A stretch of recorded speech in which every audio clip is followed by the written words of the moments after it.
honorable dignitaries, esteemed guests, respected members, ladies and gentlemen.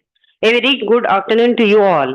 I am Veena, Secretary of the Federation of Telangana Chambers of Commerce and Industry, and it is my privilege to welcome you all on behalf of FTCCI to this workshop on navigating business conflicts with ADR, cutting costs, not ties.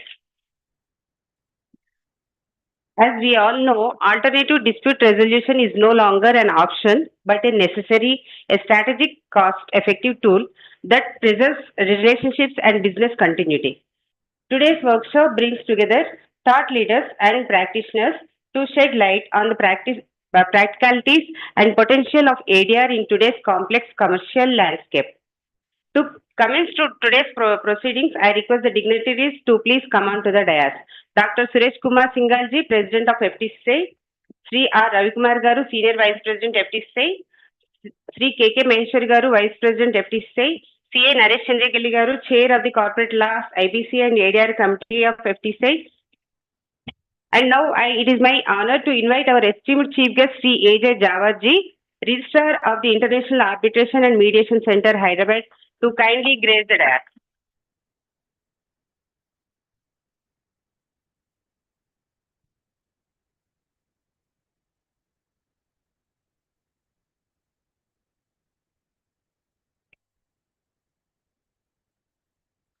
Before we proceed further, let us take a moment to watch a brief video of FTCI highlighting our journey and impact. I request Mr. Venkat to play the film.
Thank you, Venkat.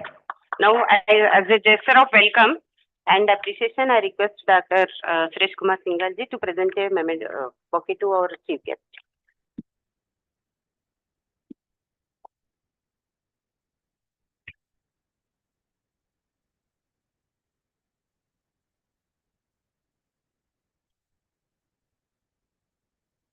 Set the tone for the workshop. I now invite Dr. Suresh Kumar Singalji to deliver the welcome address.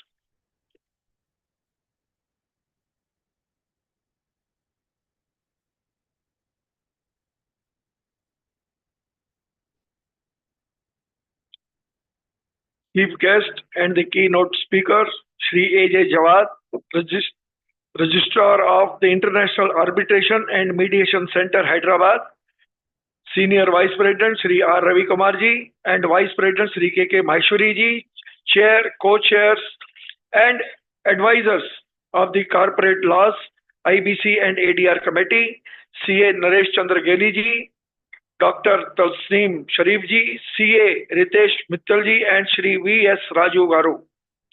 Member of the Managing Committee and past presidents, members and special invitees of the Corporate Laws, IBC and ADR Committee, members of FTCCI, distinguished invitees and delegates, ladies and gentlemen. I am immensely pleased to welcome you all to today's workshop on navigating business conflicts with ADR, cutting costs, not ties. This topic is of great importance, and your presence here today is a testament to your commitment to fostering discussions that drive innovative and efficiency in business practices. At FTCCI, we have always been committed to these ideals, and today's session reflects that. Alternative disputes resolutions for businesses navigating conflicts effectively introduces a more efficient, confidential, and relationship preserving approach to resolving business disputes. This workshop highlights key ADR methods, mediation, arbitration, and negotiations, offering businesses a less stressful and more collaborative path to conflict resolution. Whatever you are a startup facing your first disagreement or an arbitration cooperation seeking streamlined conflicts resolutions, understanding ADR is essential for fostering mutually beneficial solutions and allowing your company to focus on growth and innovation. I warmly welcome our esteemed chief guest and today's keynote speaker, Sri A.J. Jawad, Registrar of the International Arbitration and Mediation Center, Hyderabad. We are especially honored to have him with us today. Just last month, during our visit to the International Arbitration Center, Shri Jawadji generously gave us a detailed insights into the evolving landscape of mediation and arbitration. He graciously walked us through their robust infrastructure and clearly explained the procedures for approaching the Center for Arbitration or Mediation matters. Your active participation and insightful contributions will be instrumental in making this workshop successful. We believe this session will be eye-opening and inspire all of us to adopt a more efficient and collaborative approach to conflict resolution in business. Once again, I warmly welcome everyone and look forward to an engaging and enlightening session. Thank you.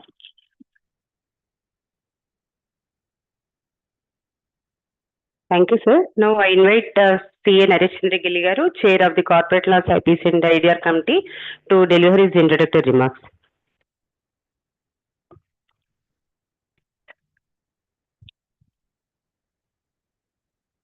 Respected Chief Guest and Keynote Speaker, Sri A.J. Jawad, distinguished guests on dais and off the dais. Good afternoon.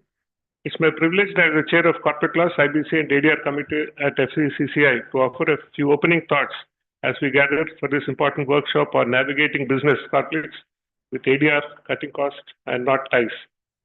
In today's fast-paced, increasingly complex business environment, the need for efficient, cost-effective, and relationship-preserving dispute resolution mechanism has never been more critical. Alternative dispute resolution methods such as arbitration, mediation, and negotiation offers a constructive alternatives to a lengthy litigation, and today's session is designed to deepen our collective understanding of how to integrate these practices in our professional landscape. We are honored to be joined by Sri A.J. Javed, Registrar of International Arbitration and Mediation Center, Hyderabad, whose presence adds great value to this dialogue. His experience and insights will undoubtedly help us explore the evolving ecosystem of ADR and its relevance for Indian business today. Building on this engagement, I am pleased to share that on March 10th, 2025, FTCCI signed a letter of support with International Arbitration and Mediation Center. This collaboration begins a strong partnership to promote knowledge sharing and capacity building in arbitration, mediation, and corporate dispute resolution. Through joint training programs, webinars, and seminars, we aspire to equip business and professionals with tools to navigate legal complexities effectively. This initiative underscores our shared commitment to foster an effective and business-friendly dispute resolution culture. This collaboration is a major step forward in fulfilling our commitment mission to create awareness and build capacity in the areas that matter most to our members, particularly in simplifying dispute resolution and reducing the burden of traditional legal system. I would also like to take this opportunity to appreciate our committee members and FTC Secretariat for their efforts in organizing this workshop. I'm confident that today's deliberations will spark valuable conversations, expand our perspectives, and ultimately contribute to more resilient and responsive business environment. With these words, I welcome each one of you once again and look forward for the thoughtful and provocating engagement. Thanks.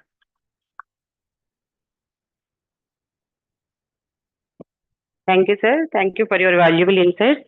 I now request Dr. Tasneem Sharifji, Co-Chair of Corporate Law, IBC and ADR Committee, to introduce today's chief guest to our participants. Thank you.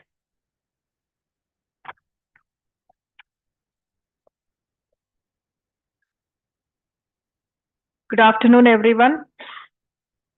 Some presences don't just grace an event. Some presences don't just grace an event, they elevate its spirit. Your presence, sir, is one such honor we wish to experience again and again. This is just the beginning, Jawad sir. We will bring you here again and again. So Mr. A.J. Jawad, Registrar, is a seasoned advocate with 35 years of experience in legal field and a distinguished senior mediator and trainer with over 18 years of expertise in civil, commercial, international, and matrimonial mediations.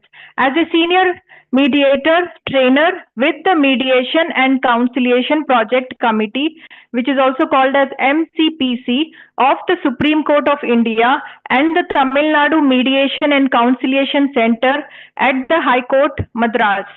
Mr. Jawad has developed and delivered the Train the Trainer programs, ensuring high quality mediation training within these organizations.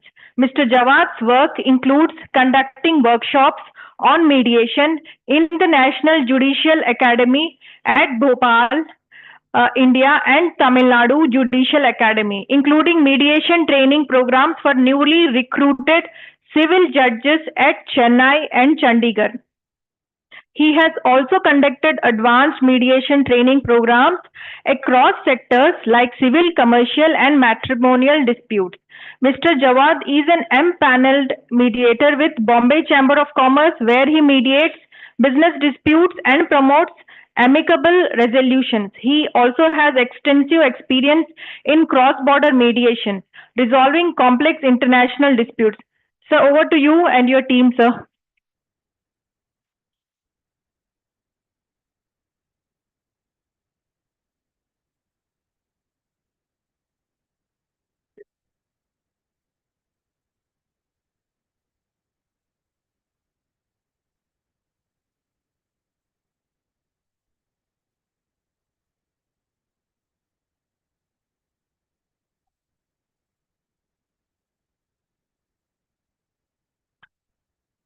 इधर रखते हैं.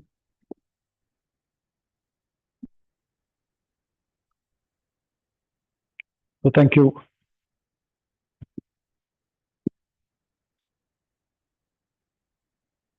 I prefer to talk from here, if you don't mind. So first of all, my deep gratitude to Dr. Suresh Kumar, Mr. Ravi Kumar, Mr. Naresh, Mr. Maheshwari, Veena ma'am, and Tasneem here. And to all of you, sir, to you also for giving this opportunity. And I really commend the vision and the foresight of FTCCI, where they have the best interests of the business at heart, and they want to facilitate ease of doing business. I'm sure all of you will agree with me that one of the first things about ease of doing business, apart from the other licenses and other things, is also the ease of dispute resolution. And that's what we are going to be discussing today here. And in the audience, I see a whole lot of my friends whom I have met across, my career as a mediator and as a trainer. So I welcome all of you. So I may not be able to name each one of you. Sujat is here, Mr. Manoj is here, Mr. Krishna Kumar, Mr. Mr. Venkat is here. So Sridhar is here. So I mean, so many of you are here. So I'm very glad to see all of you here, and it's indeed a privilege to be here and to be able to talk to you about this. So let me start by asking, because I understand that most of you are either people who have their own businesses, right? And who are also advisors of businesses. Right? So let me ask you a question. Would you like to lose control of your business? Nobody would. Okay. So would you like to lose control of your disputes? No. Okay. So this question I asked once to a big group of corporate leaders, and invariably the answer was no. But the question is, why do you choose litigation? Right? You don't want to lose control, but yet you choose litigation. Perhaps one answer for that could be the fact that we don't know of any alternatives. When I entered the legal profession way back in 1987, the only option before me was to practice law in the court, to do litigation practice. So I started appearing in the courts. I started by working for a senior, right? I learned the ropes, so I started my own practice. But there are a few cases that happened with me, which made me realize, what am I doing? So one was where, there was, this was a dispute sometime in 1995 or something, where my client succeeded in a claim of some 86 or 88 lakhs against one of his suppliers. Now, what happened was we got the decree, and I was very happy. I was very excited, and I was very proud that, I have won a case for my client. So my client came to my office, and I gave him a copy of the decree. He went through it. He said, wonderful. Now, how do I get my money? The case took about 5 years to get over in the court. And then we filed an execution petition in the court to recover the money. Right? You know what an execution petition is? So you want to execute the decree by attaching the property or, sometimes even arresting the judgment debtor in order to be able to recover the money. Any guesses how long that execution petition took to finally be dismissed because there was nothing to recover? You know how long it took for us to realize that we are not going to recover any money from this? 2 years less than that. 10 years actually. You are absolutely right. I mean, does it make any difference? 10 years or 12 years, what difference does it make? Yeah, it's a long period. And can you imagine that the original suit itself took 5 years to reach completion? And that is because the judgment debtor, the defendant, did not file an appeal against the decree. Because he knew that even if you get the decree, if the plaintiff gets the decree, he's not going to pay for it, right? He knew that he's not going to pay. So he didn't contest it. He didn't take it in appeal. But the fact is, it took 10 years for us to realize that we are not going to recover any money. Okay, that was one case. That was the beginning of my sort of a disillusionment, if I may call it that, with the legal process in our country. The next case was where it was an arbitration which my client initiated against a Netherlands company, which had supplied wind turbines to my client. And it was a engineering, procurement, and construction contract. So they were supposed to study the site conditions and supply the turbine, design the turbines to suit the site conditions, which they did not do. The turbine started failing. In fact, when the turbine would be running, the blade would just fly off. So it was an open and shut case. We initiated an arbitration. It was an international arbitration. A high-powered tribunal was appointed, consisting of a former Chief Justice of the Singapore Supreme Court, former Chief Justice of India, and another, retired judge of the Supreme Court. This was roughly in 2004. And my client spent about 4 crores for that arbitration because it was an ICC arbitration. 260 crores. The claim was for 260 crores. And what happened was, very eminent lawyers appeared. Mr. Arima Sundaram was appearing for us. Mr. Chidambaram was appearing for the defendant, the respondent. The arbitration went on 14 days. We had a great time in a 7-star resort in Kerala because, that time it was the seat of arbitration was Singapore. But because there was some SARS outbreak, the tribunal decided to have the hearings in Kerala. So a 7-star resort was booked. We were all staying there. We had a lot of fun. We enjoyed ourselves. My poor client spent about 4 crores on that arbitration case. And we got an award. We got an award for roughly about 145 crores. But what happened was, today we are receiving the award by courier from Singapore. But yesterday, we had got an email telling us that the Netherlands company was wound up. So my client said, what do I do with this award? I said, make a special shelf in your office and display it. Okay. So this is the reality that we are facing today. Why is this happening this way? And why are we not looking at alternatives? Why are we not looking at ways and means of resolving our dispute? Now, one of the biggest challenges that we have today is the way we perceive dispute resolution. We are conflating dispute resolution with justice delivery. We feel that getting an order from the court is getting justice. But we are not looking at it as a problem that we have that needs a solution. Right? Do you agree with me on this? Yeah? Right. So what do we do now? What do we do? So let us have a look at what the world is doing.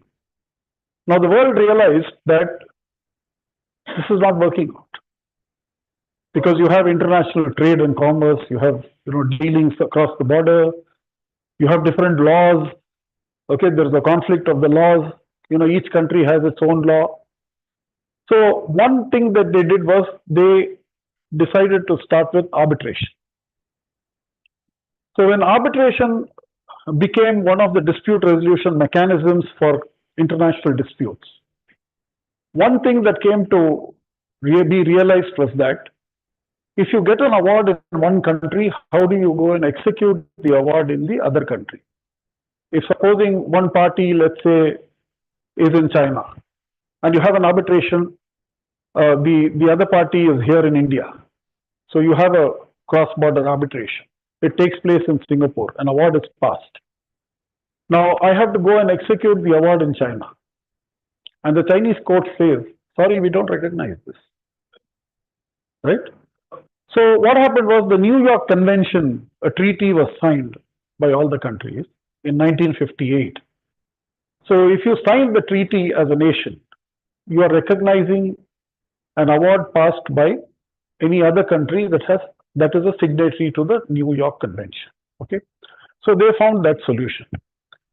Now, what happened with arbitration was it started growing, it started developing, and gradually people started using arbitration as a means to resolve the dispute. Because the very foundation of arbitration is the idea of giving autonomy to the disputants to decide how they want to resolve the disputes. So autonomy was the underlying principle of arbitration. So the idea was to say that I don't necessarily have to go to court if I have a commercial dispute, because there was the law recognized, or the people recognized, that if you have a dispute and if you're forced only to go to the court, it takes a very long time for you to resolve your dispute. And there are various legal complexities. There are definite, restrictions on where you want to resolve your dispute. A lot of things like, where the cause of action has arisen, only that court has jurisdiction. It's also the monetary limit which confines the jurisdiction to a particular court. So considering all, and the procedures are so rigid. So, the states, the people involved, the decision makers, the administrators felt all over the world that we need to have a more flexible option to be given to the parties, where parties can choose their own forum. They can agree that, yes, we will have an arbitration if we have a dispute, and we will decide who will be our arbitrators, okay? And we will decide where we will have the arbitration. And we will also decide what procedure we are going to follow. So this became the common method of dispute resolution all over the world. But then again, that also posed some challenges, okay? Because it contemplated an adversarial method. Now you have a contract, some problem comes out of that contract, okay? Maybe one party interprets one particular clause in a certain manner. Another party says, no, that is not what this clause means. Or maybe one party is facing some difficulty in complying with their terms of the contract. So there are many reasons, okay? So one party may be defaulting in what they have to do. So what happens is, you have to go before the arbitral tribunal. You invoke the arbitration clause, you go before the arbitrator. Now you have to prove the other person wrong. You have to prove that the other person has committed a breach of the contract. You have to prove that the other person is a bad guy, basically. Okay? So unless you prove that, you cannot get your release. So what essentially happens here is that it becomes an adversarial process. When you enter into a contract, you have very rosy dreams of fulfilling the terms of the contract and making money out of it and enjoying the benefits of collaborating together. But something happens that triggers a conflict. Okay, that triggers a conflict, and you become adversaries. You become enemies, and you have to go out of the way to prove how bad the other person is in order to be able to get the release. Why should it be that way? Why should we look at, because you feel wronged because somebody has committed a breach of contract, you feel that justice should be done to you, therefore you invoke an adversarial process in order to get your dispute adjudicated. I'm not saying to get your dispute resolved, because there is no resolution there again. Because that, again, being an adjudicatory process, the challenge that you have to face is, how do you recover your money? So how do you realize the fruits of the award that you're getting after all that intense fighting and all that? So now you move on from there, because another realization comes that, all right, we have the full power and autonomy to decide who should decide our dispute, who should adjudicate our dispute, where we should get our dispute adjudicated, how we should get adjudicated. All that freedom we have. But do we have the freedom to sit and talk to each other, negotiate, and come to a resolution? Because essentially, the dispute arises perhaps because of some misunderstanding, or perhaps some difficulty that one party is facing in fulfilling the terms of the contract. So how do you deal with that? So what should be the most civilized way of resolving a dispute? It should be negotiation, right? You sit across the table and negotiate with each other. sit together and talk to each other and find a solution. Okay, well, let's see what we can do to find a solution to this problem, and let's move forward. Okay, because what happens when you involve or indulge in an adversarial process, the relationship is a casualty. Okay. Now, if you draw an analogy with personal relationships, okay, let's say a marriage, a marital relationship. Now, if a misunderstanding arises between a husband and wife, what do you think they should do? Should they go to the court? They should talk to each other, right? Try to talk to each other and find a solution to their problems, right? Now, what happens if you have to invoke an adversarial process, an adjudicatory process, be it litigation or arbitration? Now, what happens is the law defines rights and wrongs. Okay, please stop me if I'm not making myself clear. Okay, I'm trying to break it down in as simple a way as possible because I understand that not many are lawyers here. I mean, may not be that we have any lawyers here at all, or one or two lawyers might be there. But basically, let's understand one thing, okay?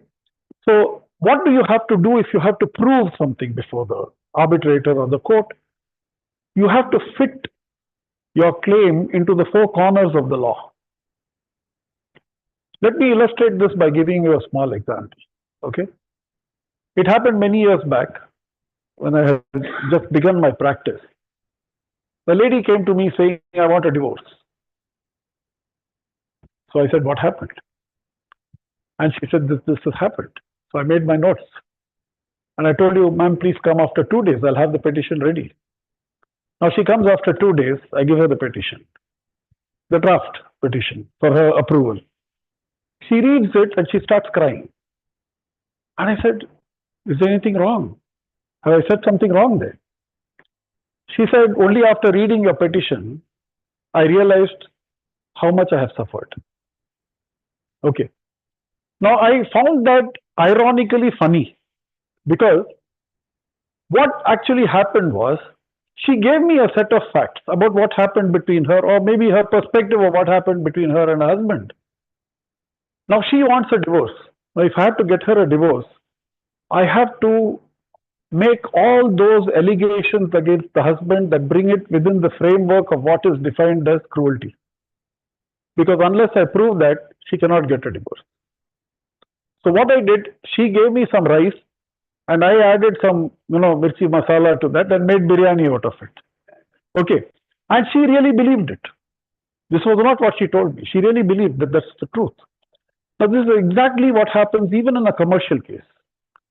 What we have to do is a small breach or a small, default committed by somebody is exaggerated. Big buildup is given. Okay. And then you present the case before the court as if the other party is the biggest crook that you can ever see. Yes or no, please tell me. How many of you have dealt with such disputes? Yeah? We won't even go there, sir. That is a different category altogether. We are not even going there. I am talking about normal human beings like you and me, okay? Yes. Okay. So what we do is we exaggerate the whole thing, and because we have to, we have no other choice. Okay, we tell lawyers lie. Now, being a lawyer myself, I vehemently deny that allegation. I want to say that we have a different way of seeing the truth. Okay, so we have a different perspective.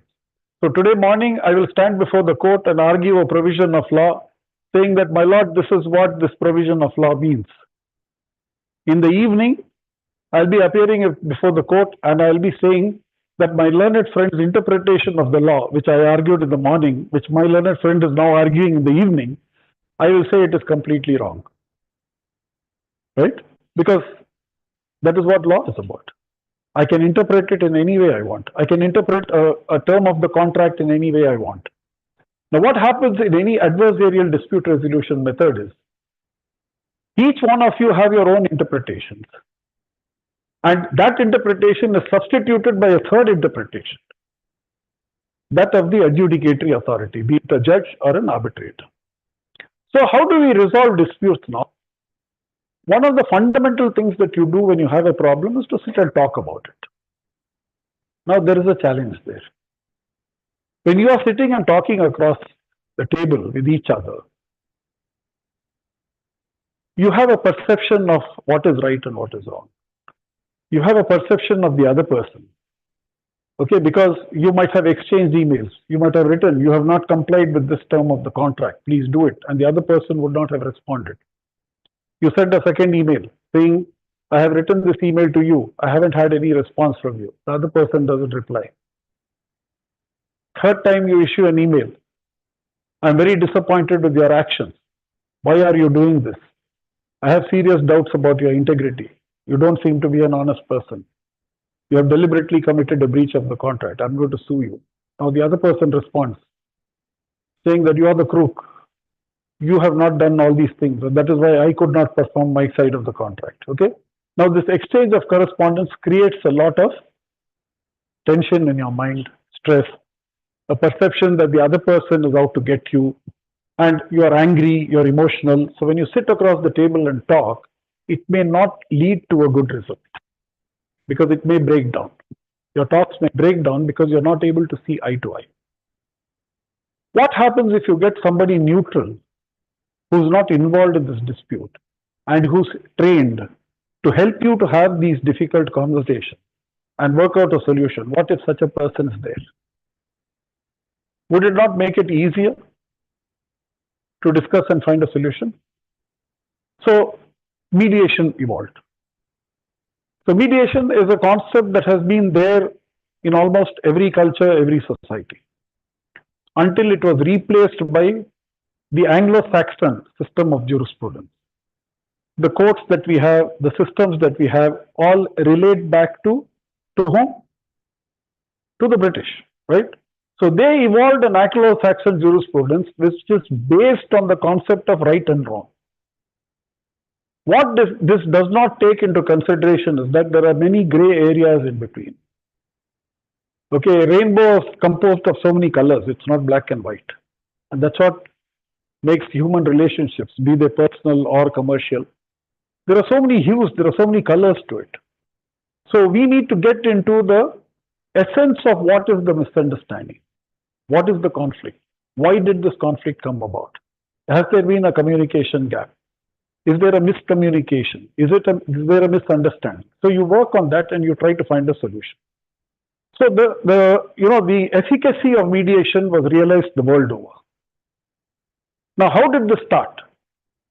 One of the first instances which we come across historically is way back in the 70s, when in the US, disputes used to take, you know how long?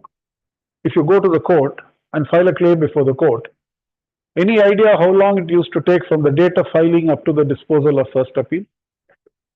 Right? No, in the US in those days, in the 1970s. Yeah. It used to take 12 years. 12 years used to take. 12 years. Yeah. Not now, in those days. So there was a lot of disappointment with this judicial system. How many years do you think we take? Eh? You know what is the number of cases we have in the courts pending now? 5 crore cases. 50 million if you want to use this method. Okay? 50 million cases, 5 crore cases. Do you know what is the judge population ratio in our country vis-a-vis Europe or US? 21 judges per million population in India. In the US, it is 145 judges per million population. In Europe, it is 250 judges per million population. A consumer claim filed sometime, perhaps when the consumer law was introduced, takes at least 20 to 25 years to get disposed of. Yes, sir. Yes.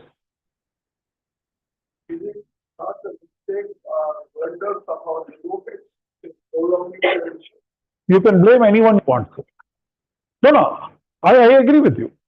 I'm not saying, see, but that is how the system is designed. Okay. So we can always blame one of the stakeholders. But the problem is everywhere. Like, why are we having only 21 judges per million population? Why can't we increase the number of judges? Why can't we establish more courts? Why can't we, streamline the system? Yeah. System itself. Yeah. Correct. Yeah. Yeah. See, there is a systemic failure actually. Okay. There is a systemic failure. Not only that, see, I'm going a little beyond that. I'm saying that even if we have a utopian situation where we have enough number of judges, enough number of courts, there is a very quick disposal of cases. Would you still like to go for an adversarial method of dispute resolution? Or would you sit across the table, talk, and find a resolution? See, I conducted a training for all the senior advocates of Telangana High Court. Now, this was a very difficult training. You know why? Because designated senior advocates who probably earn nothing less than 20 to 25 lakhs per day, maybe, I don't know, okay, between maybe 5 lakhs or 6 lakhs per day, even assuming, okay. Now, they were asked to come and sit and get trained as mediators from Monday to Friday. So the Chief Justice tells that he nominates a batch of 15 senior advocates, saying that they have to undergo the training. The member secretary calls them, each one of them, and says that Chief Justice has nominated you for this training. Now, the response is naturally that, when is it? Monday to Friday. Oh, sorry, I have got so many matters, I may not be able to attend. The member secretary says, so what should I tell the Chief Justice? No, tell him I'll come. So they all came reluctantly. Okay. Now, this was a training organized by the Mediation Conciliation Project Committee of the Supreme Court. I was nominated as the lead trainer. I go there. The member secretary of the MCPC flies down from Delhi. She was a lady from Nagaland, District Judge cadre. She comes there. She sees the hostility that was there in the room. Everybody was upset. There were glares and stares everywhere. Okay. So you walk into the room, the tension is palpable. Okay. So she looks worriedly at me. She says, what do we do? I said, let's see how it goes. We finished the 5 days. All of them attended without missing a single day. Okay, except one senior advocate who fell ill. Rest of them attended.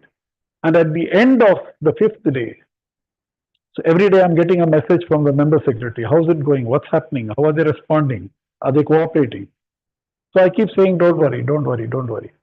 So last day I asked them that, okay, I want to ask you a question. I said, imagine a utopian situation where we have enough number of judges, enough number of courts. You file a case today and it gets disposed of in 3 weeks.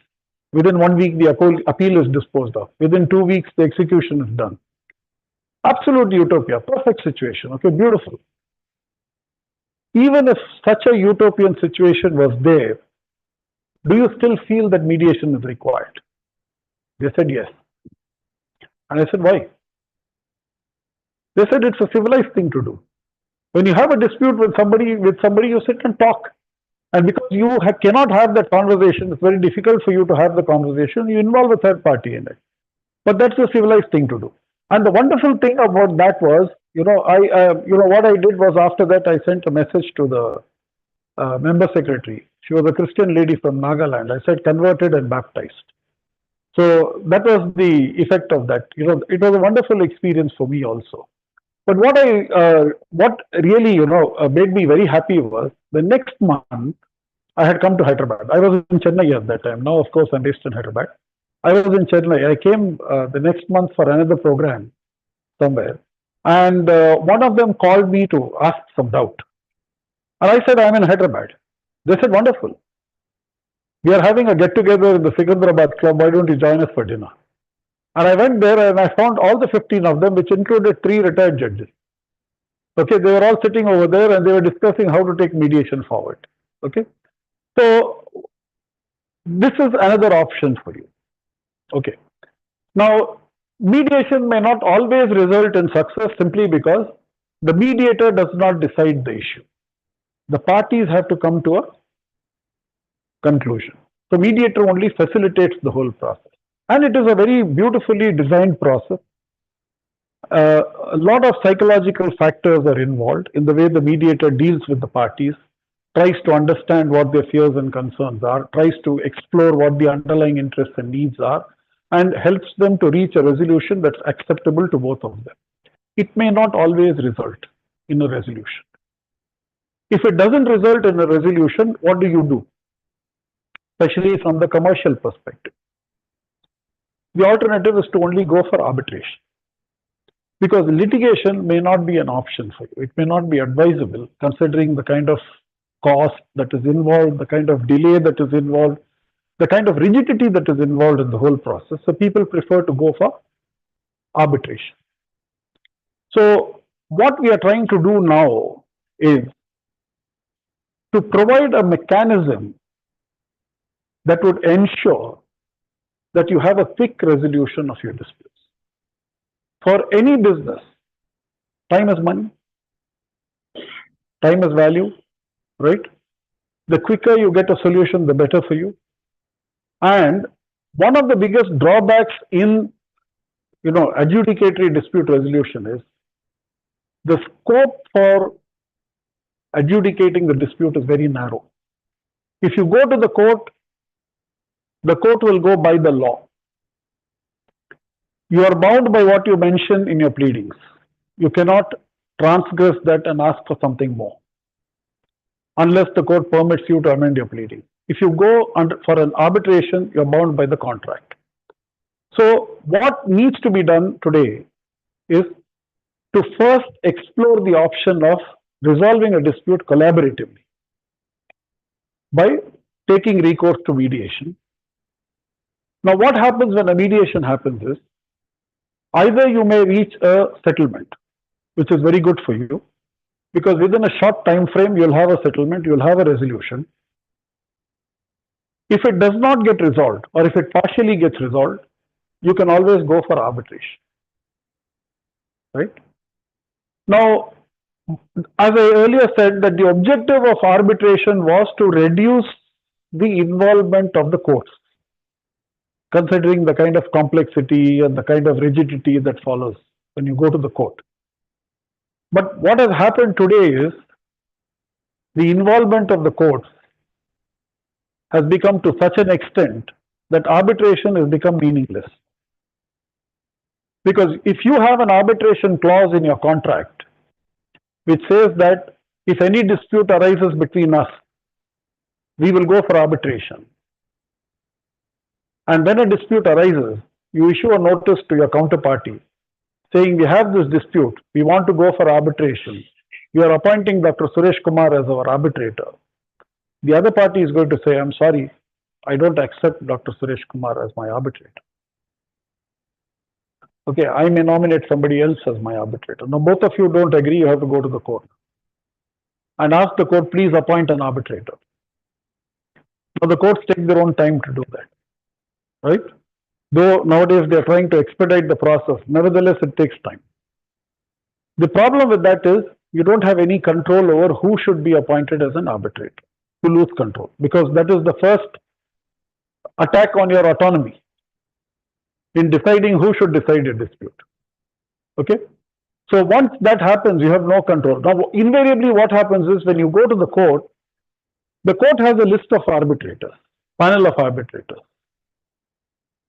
None of them will be experts in that particular subject matter. Mostly they will be retired judges. So when you get an arbitrator appointed and you go for the arbitration, they may not have any expertise in the subject matter. They have the judge's mentality. They bring the same level of rigidity to the whole issue, and they try to adjudicate it like a court case. Okay, so even if you want to make some small change, you have to file an application, the other side will file their counter, and then the arbitrator will decide what is to be done. So the flexibility completely goes. That is the second casualty. So what needs to be done now to address all these concerns and to ensure that we have an expeditious, a quick remedy for businesses in resolving the disputes? So what we have thought about it a lot, okay, and even internationally, this has become a very favored method of dispute resolution, where you have a composite clause in your contract which says that if any dispute arises, you first go for mediation before a named institution. Now, the advantage of having a named institution or naming an institution in your contract is, as and when the dispute arises, you don't have to reach out to the other party. You straight away reach out to the institution.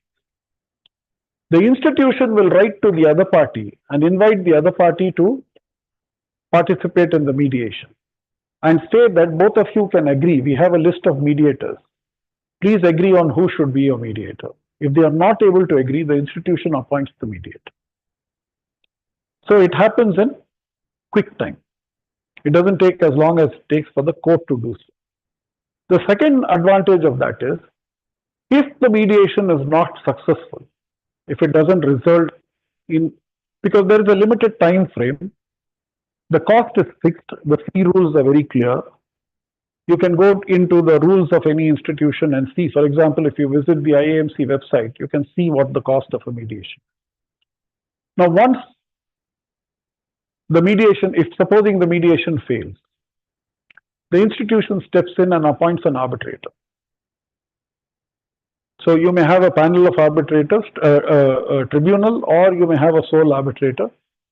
So what happens is it gives you the option of choosing your arbitrator. If you're not able to agree, the institution appoints the arbitrator.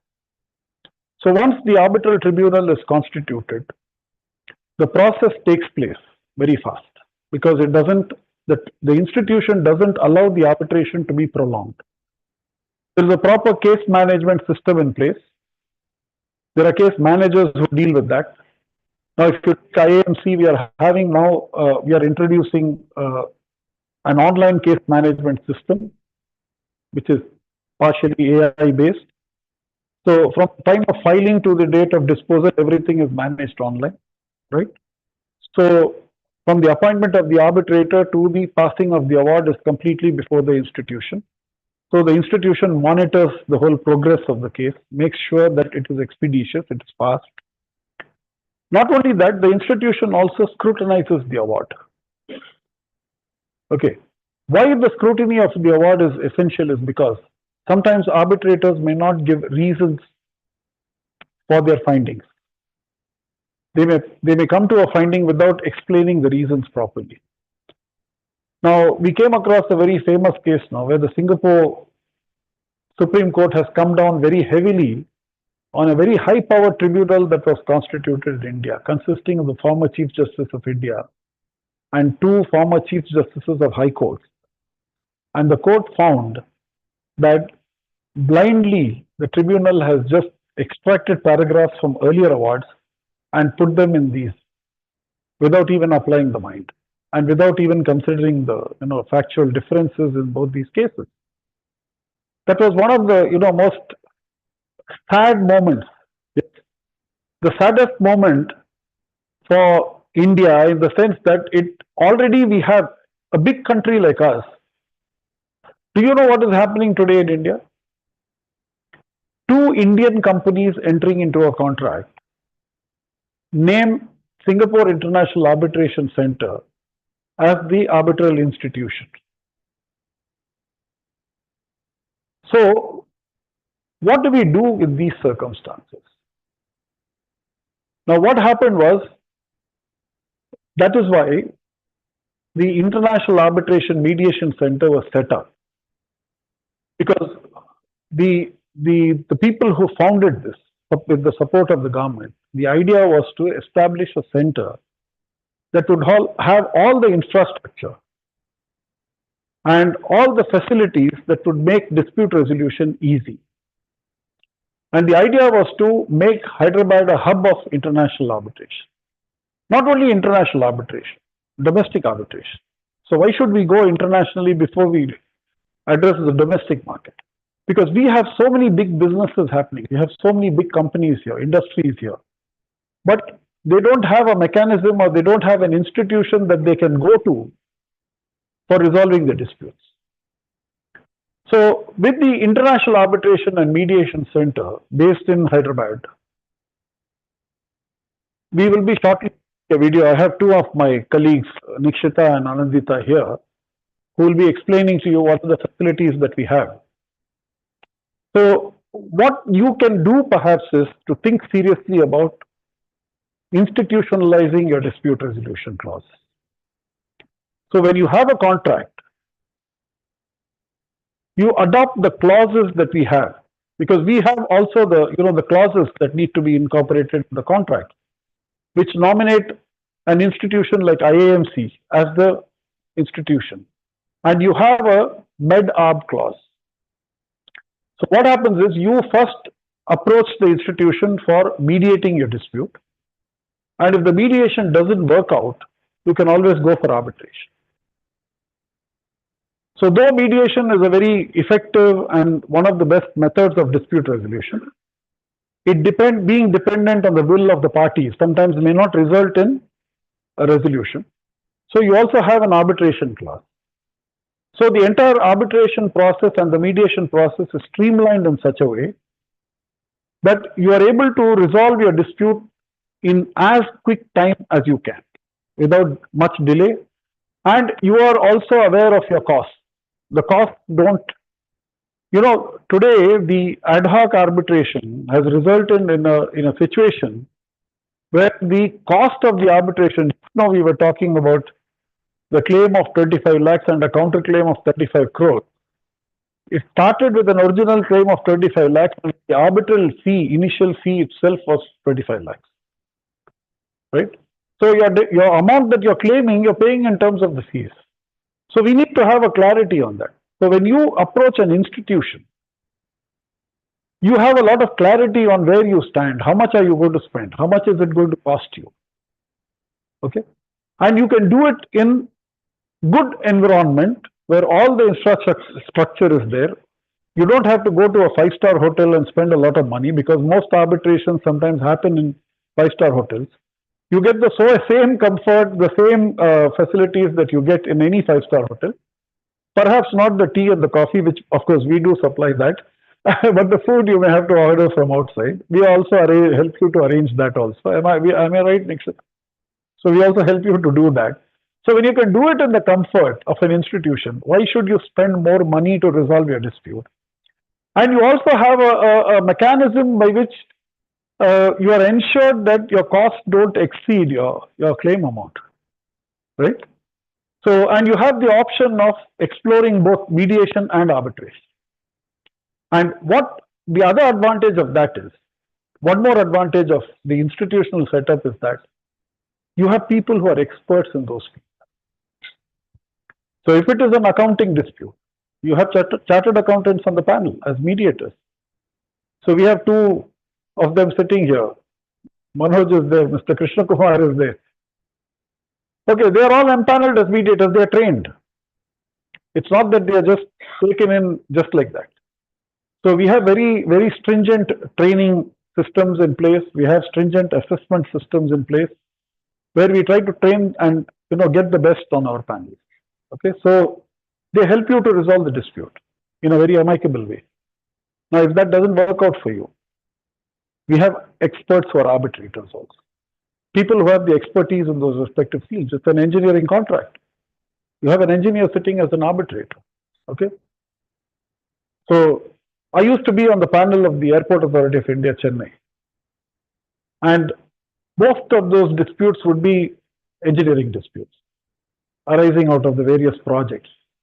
And you have to go into minute details like what level, what is the percentage of bitumen that should be used, what is the percentage of cement, what kind of sand, whether it is M3 or M4 or whatever. There are so many things, so many complexities there.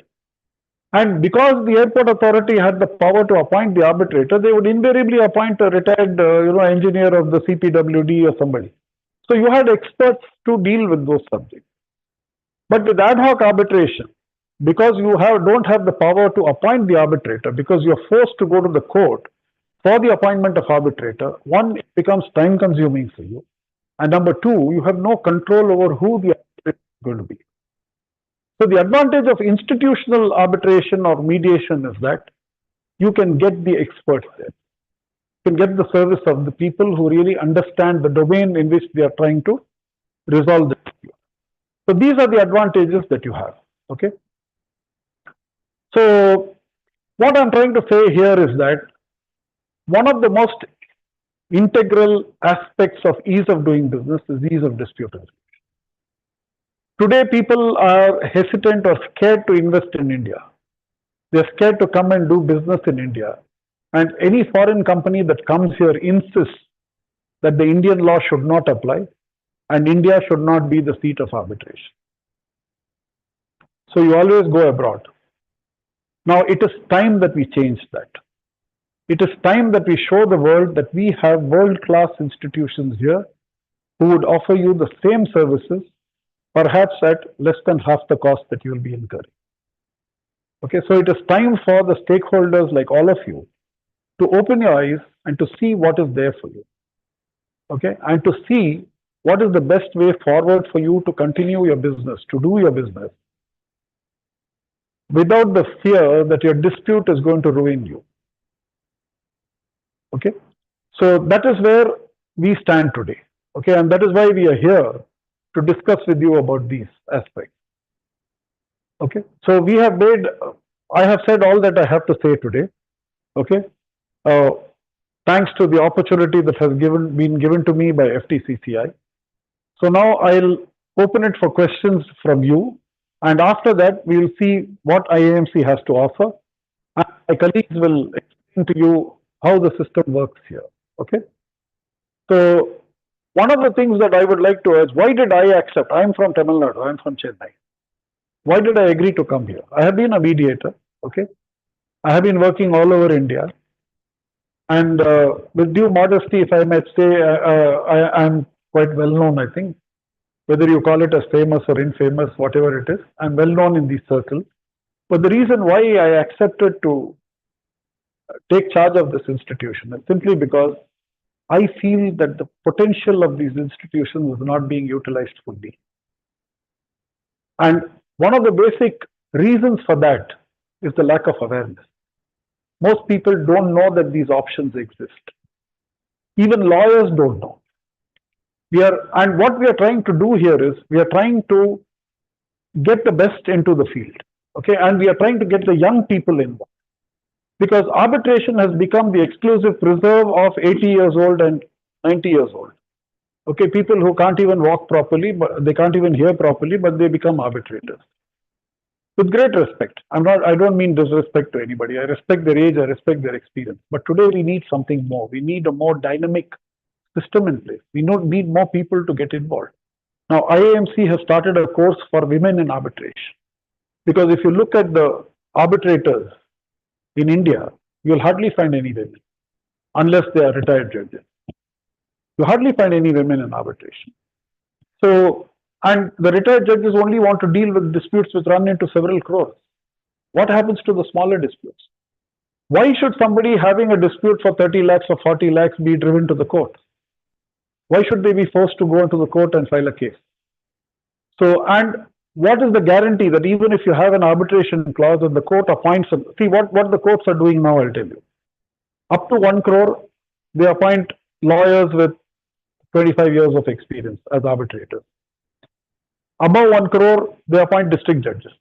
Above 10 crore, they appoint high court judges, retired high court judges. Now, this is how the system is operating today. Now, why should it not be? And none of them are trained. None of them are trained. They conduct an arbitration like how they conduct a courtroom proceeding. Now, that becomes very challenging because it becomes time consuming, it gets prolonged, it becomes very costly. And ultimately, what do you get out of it? Nothing. So, what you might be spending to fight for your claim will not yield you anything. So, why don't we have younger people there? So, we are training women in arbitration. Okay, and we conduct regular mediation training programs where we offer one of the best trainings in the world. Okay, it's on par with anybody in the world. Okay, you can check that out. Okay, so we offer the best training so that we have mediators who are really qualified and who are skilled in trying to bring about dispute resolution. Right now, we have an ongoing program for insolvency professionals. We are getting trained in mediation so that they're able to handle the disputes that come before the NCLT. Right? So we are conducting different. We are having mediation training for social workers who work with women who are victims of domestic violence. We are working with NGOs which are doing community mediation. Okay, we are trying to implement the panchayat resolution system with all the modern elements of mediation. Because if you look at the panchayat system, you'll see that it is mostly, it is another form of adjudication, where parties are forced to accept the decisions of the panchayats, otherwise they have to face excommunication. So we are trying to train the community leaders in conducting the same panchayat, but using the modern techniques of mediation.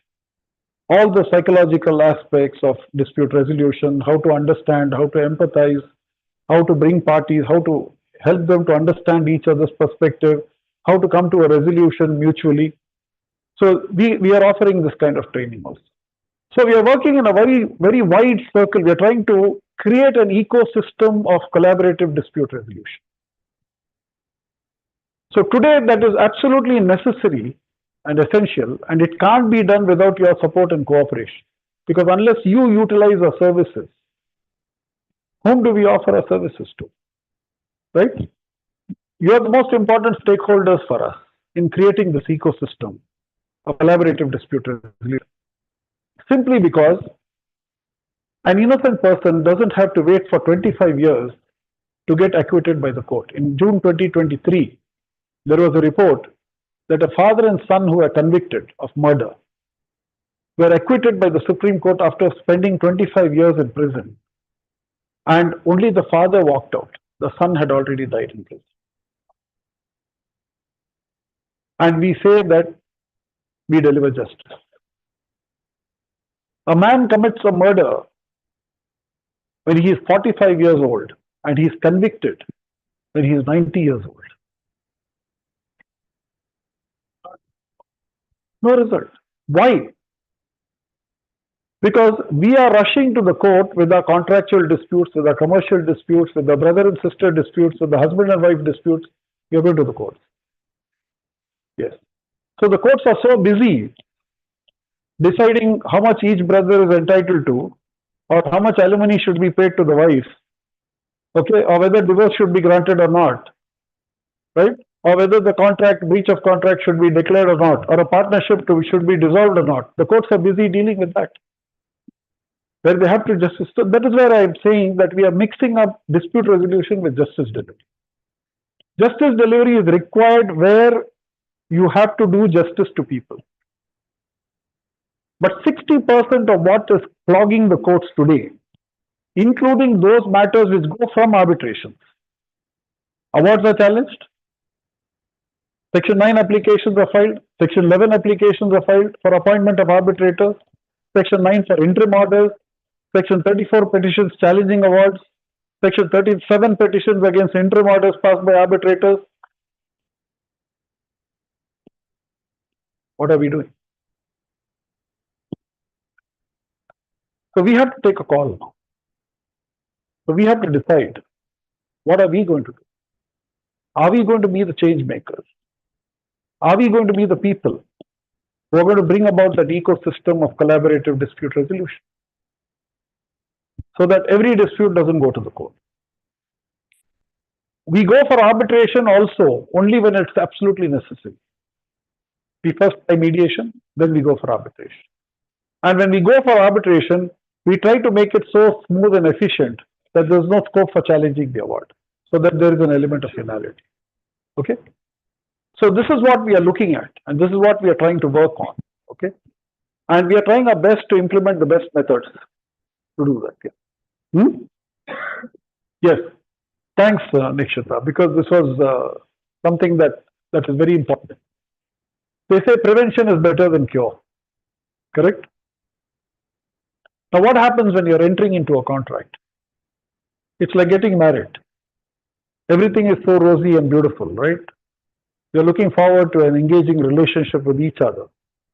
You're thinking of making huge profits. Okay? a lot of money out of your contracts. But what happens is, many times, the negotiation of the contract becomes lopsided. Okay, it may be done, may not be done in an even-handed manner.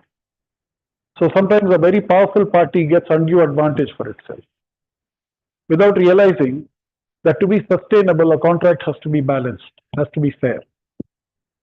Now, what happens? You engage lawyers to negotiate the contract, or you directly negotiate the contract.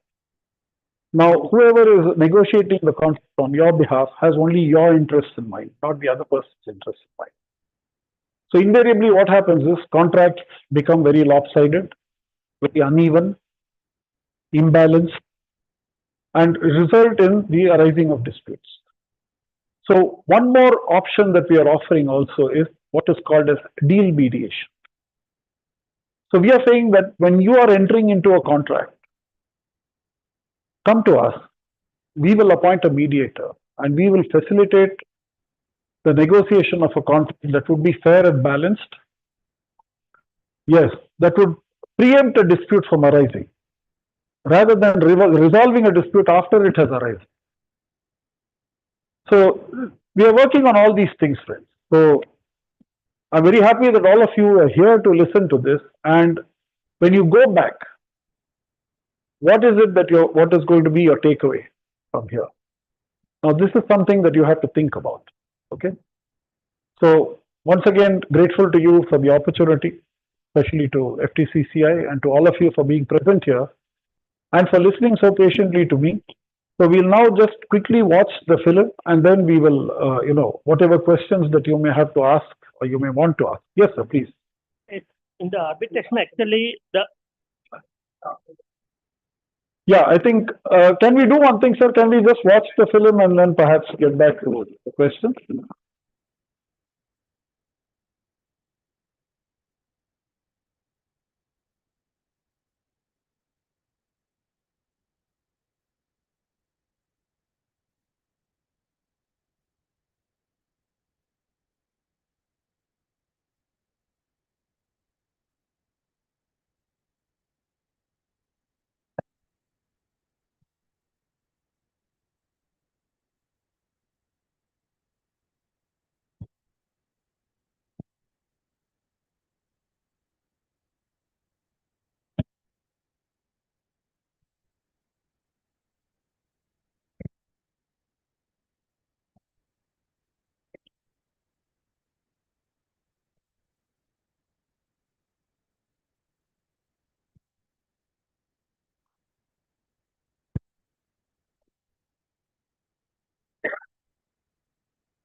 That video basically just captures the vision of IAMC. We'll now play the facilities that are available at IAMC.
As you just saw, although IMC was envisioned as a global standard institution, and it's consciously designed for taking into consideration that it supports both arbitration and mediation.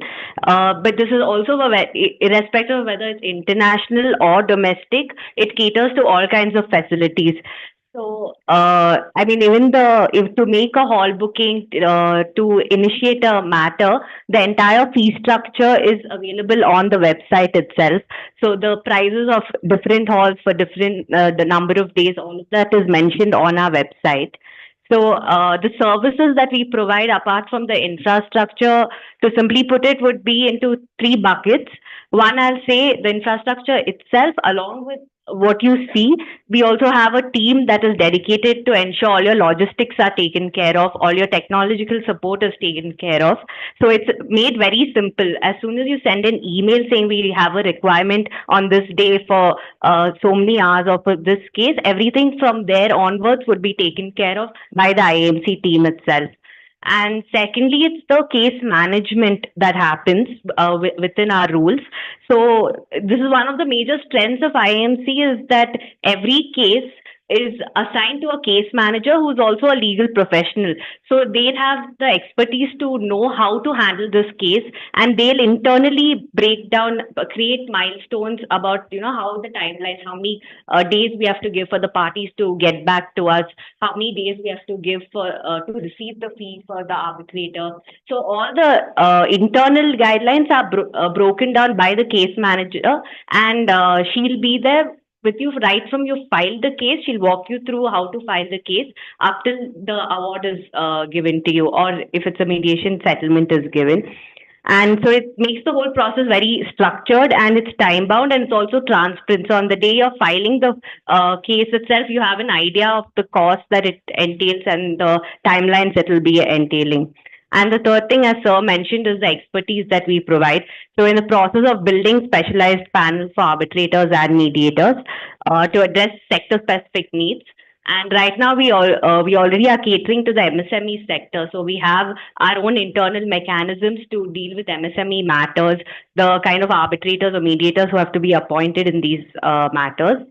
And another very important support that we've gotten from the government is there's a government order, in fact, which says that in any contract where in Telangana, that if one of the parties is a government party or a government department, it is mandatory to have an IAMC clause in those contracts, which are about 3 crores.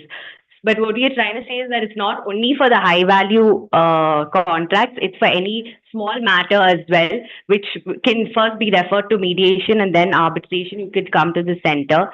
And to start off the process for mediation followed by arbitration, it will only require you to fill in your request form and pay 5,000 rupees as your filing fee for mediation.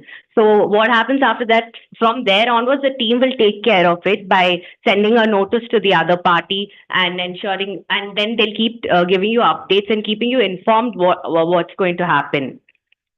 So apart from these, I think we can just take a look at the model clauses that we have.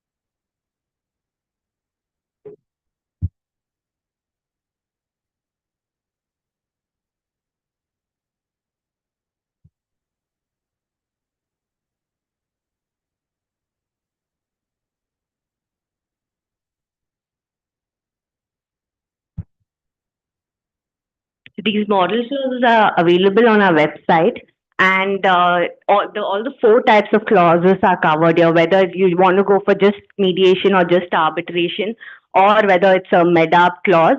And there's also another 4th model called the ARB-MEDAB. So you can simply just copy paste these model clauses into your contracts. And these are basically designed so that it's very simple to understand, and also so that parties benefit from the administration of it.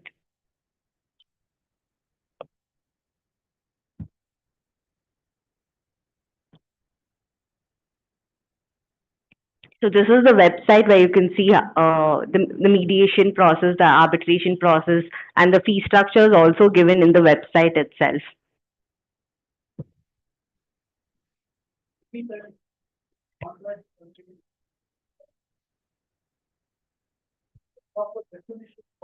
For example, where the arbitration should take place. Okay. There will not be any proper explanation of, how the arbitrator's appointment should take place.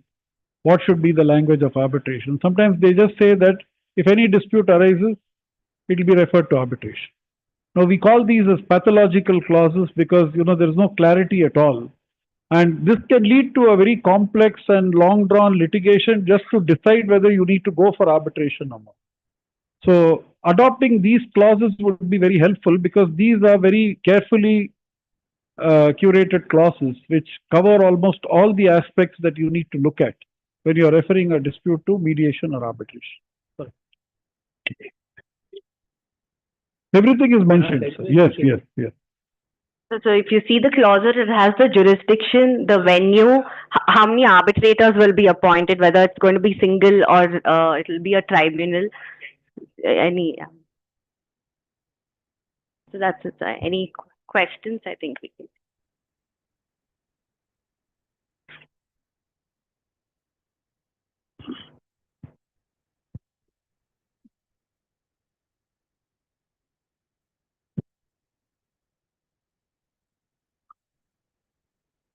David, good afternoon to you. Good afternoon. Yeah. Thanks for the great information. What happened to the, it was just information sake only. Yeah. What happened to the lady who approached you to talk about the device? Oh, that case became very complicated, sir, because what happened was with all those things that I mentioned in the petition, it went to the husband. He was very angry. He went to his lawyer. His lawyer made some further allegations. So it became a long fight after that. Yeah. Tasneem, you wanted to ask? If the arbitration or mediation clause is not mentioned in any contract, Yeah. how will we justify it coming to you? No, that will again be dependent on the consent of the other party. Both the parties have to mutually mutually agree. Because without that, you cannot, we cannot approach an institution, because it becomes again an ad hoc process, where if the other party doesn't agree, you have to go to the court. But it is always open to you to approach the IMC and say that though we don't have a clause, we want you to take care of this. Okay, and also many times the High Court has also nominated IAMC as the institution for conducting the arbitration, where the High Court itself appoints the arbitrator and sends it to us for the case management part. So we manage the case and we deal with it. They don't do, it's very difficult, very rare to get that. So therefore, the better thing is to always have a clause which has a lot of clarity, and therefore it also becomes a binding one. But otherwise, the flexibility is always there. You can always approach the IAMC, and we can always write to the other party explaining the advantages and inviting them to come and participate in it. Good afternoon, sir. It's really eye-opener for many of youngsters, I can say. And do you have the panel subject experts, as you are referring, for engineering issues, some engineering expert, something like that? Do we have experts in your empanelment of your IA? See, we have completed the empanelment of mediators. Okay. And we are now in the process of empaneling arbitrators. Okay. And what we are doing is we are also conducting specialized training for arbitrators. Okay. So we are bringing in experts from all over the world to conduct these training programs, so that, our arbitrators are on par with the best in the world. Okay. Okay. So, and that is open to experts from different fields. So it is not restricted only to lawyers or judges, but it is open to different people from different walks of life, from different areas of expertise, so that they can understand how the arbitration and mediation process works, and they can become effective arbitrators. Why? Because I'm a civil engineer by profession, by passion I'm a lawyer. Oh, okay. And I'm interested to be enter into this ADR. Pursuing my PhD in the same subject. All right. That's the reason it's very interesting for me to attend this seminar. So you can just keep a lookout for the launch of our next arbitration course, which I think, when are we planning that next? Sometime in August, July, August, we are planning an arbitration course, which will be an advanced course on arbitration. So please feel free to join it, and let's see how it goes. Thank you so much. Absolutely. You convince both the parties. When both the parties are convinced, then there is no need of going to the court or anywhere, because the mediation, you will discuss with both the parties straight away. And when they agree, then the resolution comes and the problem is resolved. But again, arbitration, I just want to ask you, after the award is given, is it applicable to them, or they will again can go to the court challenging the award? Now, as far as the mediation is concerned, it is not an award. It is a settlement agreement. Now, the Mediation Act, and I don't know how many of you are aware that there is a law on mediation that has been passed in 2023. It is yet to be notified because the Mediation Council of India has not been constituted. So we have this huge penchant for passing wonderful laws, but we don't implement them by not notifying them. We delay that. But hopefully that will get notified. Now, once that gets notified, what happens is the settlement agreement is as effective as a decree of the court. So supposing there is a settlement agreement between Nikshita and me, and if I commit a default, Nikshita can go to the court and execute that against me. So essentially what you're doing is, you're cutting short that 5 to 10 years that you will be spending conducting the trial and getting an adjudication.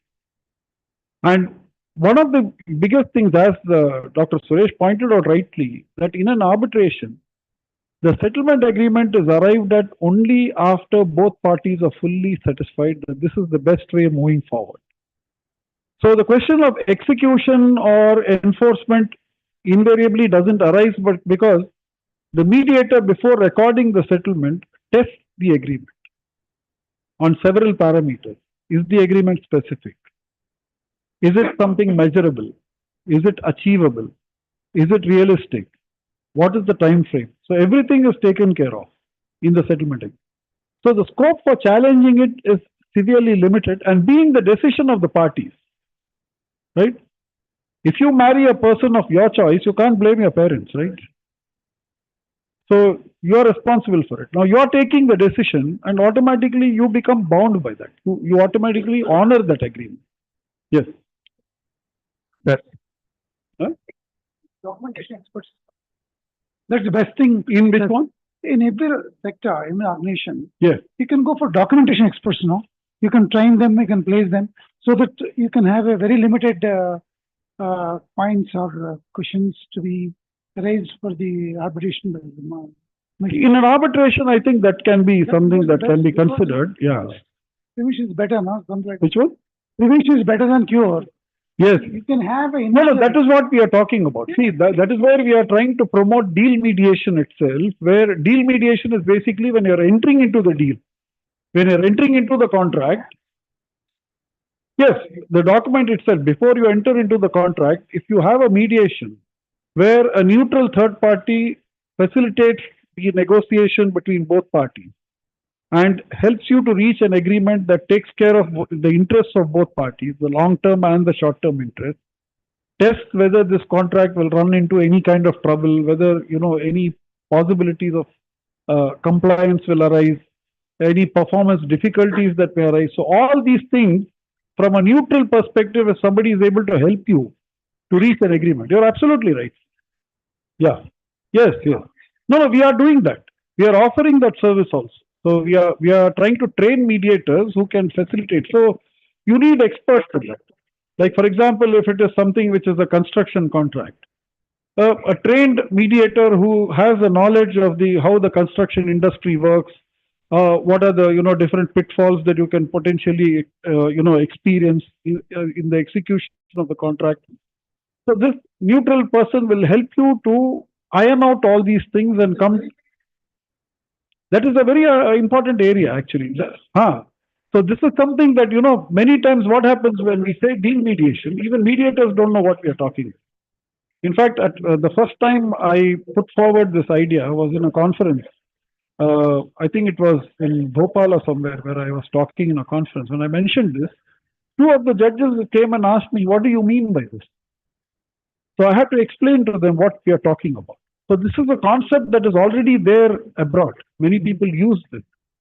They use mediation to reach agreements that are sustainable, that are long-term. So it's something that we should seriously be thinking of.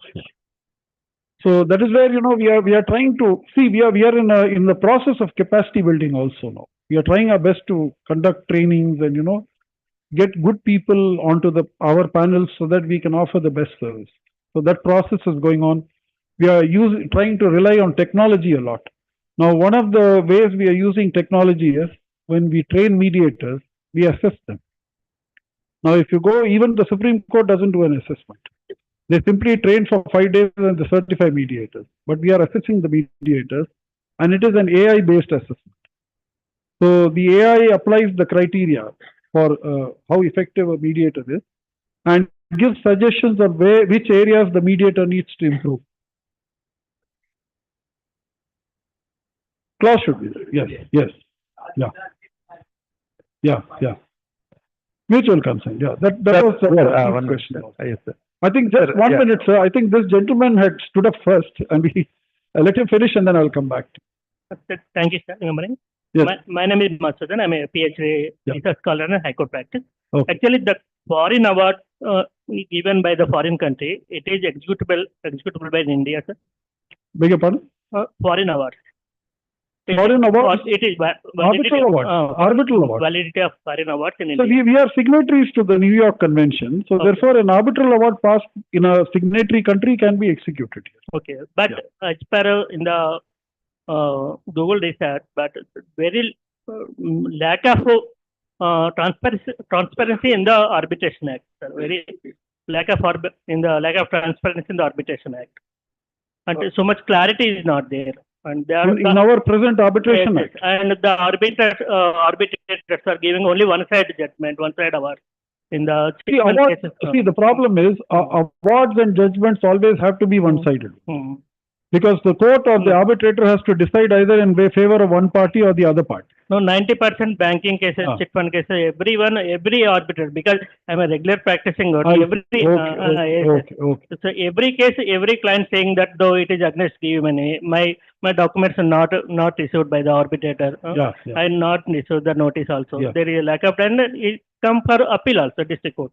That is the main drawback. That is always a challenge, sir, because, you know, whether an arbitrator or a judge, we are all, after all, human beings. So we have our own biases. So I may be pro-bank, I may be pro-landlord, I may be pro-contractor. It all depends on, you know, what my own experience has been, whether I have been in that field, I have worked in that field, and what my experience is. So that invariably comes. Now, for example, if there's a landlord-tenant dispute, and you go before a judge who's been a landlord and understands the difficulties of the landlord, he may decide in favor of the landlord only, right? So those biases are always there. But what we are trying to do here is we are trying to train people who can, you know, recognize those biases and overcome them. See, even in mediation, though you are not the deciding authority, sometimes your bias may come into operation. So you're right. See, there are a lot of challenges, and that is where we are trying to say that, you know, we are trying to promote the institutional aspect so that there's more accountability, there's more transparency, and there is better satisfaction with the outcomes that people have. One more thing, sir. After giving the award and coming to lower court and again filing the EP, and it will take 1 to 2 years and 5 years also. That is the main drawback. But the purpose of the Arbitration Act is not actually moving. You're absolutely right. That is why we are promoting the MEDAR hybrid concept, because what we are saying is try to resolve the dispute through mediation so that there is an element of finality to it. As Dr. Suresh Kumar pointed out, it is final. You have reached an agreement on your own. Nobody has decided. So it is a mutual agreement. So therefore, there is no question of going back on it. Only if that fails, we are taking you to arbitration. We are not recommending arbitration as an automatic method. So if both of you can agree for mediation, we will mediate, we will try to settle the dispute. If that doesn't happen, only you go for arbitration. Now, one of the things, see, you're a lawyer, right? So one thing that a lot of concern for lawyers, because they perceive ADR. I don't know how many of you are lawyers. Are you a lawyer, friend? You're a lawyer? Both of you are lawyers. Yeah, I recognize, I understood when I saw you. We lawyers are like policemen. You can be recognized anywhere. So I'm also a lawyer, so I can freely say that without meaning any offense. Okay. So what we lawyers are always worried about, ADR is perceived as alarming decrease in revenue. Okay, not alternate dispute resolution. So that is always a concern for lawyers as to how it will affect our earnings. But you know, the fact is, I read a report on online dispute resolution that was brought out by Niti Aayog. And Niti Aayog says that only 3% of disputes come to the courts, actually. Now, I'm saying let's not say 3%, let's say 30%. Now, whatever he's making his money, I'm making my money, Harish Salve is making his money, Kapil Sibal is making his money, it's out of only that 30%. 70% is not coming to us. Right? Why? Because people don't have faith. Either they try to resolve their disputes through some other means, or they just live with the dispute. Right? So we are actually not reducing our revenue, we are expanding our portfolio. Right? We are offering a better service to your client. Okay? So imagine you give a good service to your client by getting your client to get the problem resolved. What more does a client want? A client doesn't want to see his or her name in some law journal to be read 100 years later by some law student, right? A.J. Jawad versus Nikshita Niranjan. Okay, 2025, All India reports, page number so and so. 100 years later, some student reads it. Okay. How does it matter? I want a solution to my problem today, right? So the best way to do it is, that's why I always keep telling, we are doing a lot of work with universities because we want to, encourage young lawyers to become problem solvers, because we were all trained to become problem inflamers. Like how I did in that matrimonial case. We are problem inflamers, right? We increase the problem, we exaggerate and we escalate the problem. Whereas we are trying to get a new generation of lawyers who are problem solvers.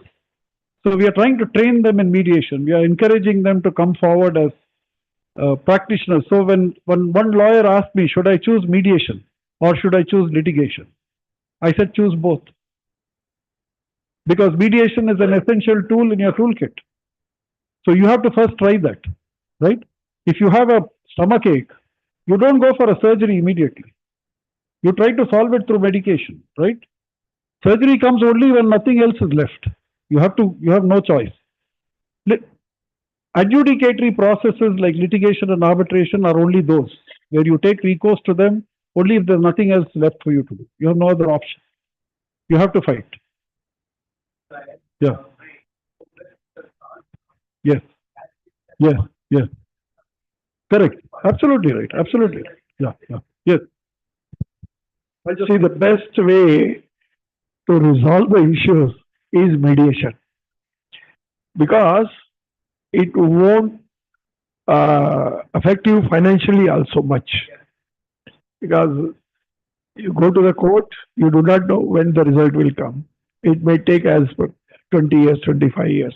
And, grandfather has put the case and the grandson is also fighting that case even today. So, yeah, he is lucky, correct.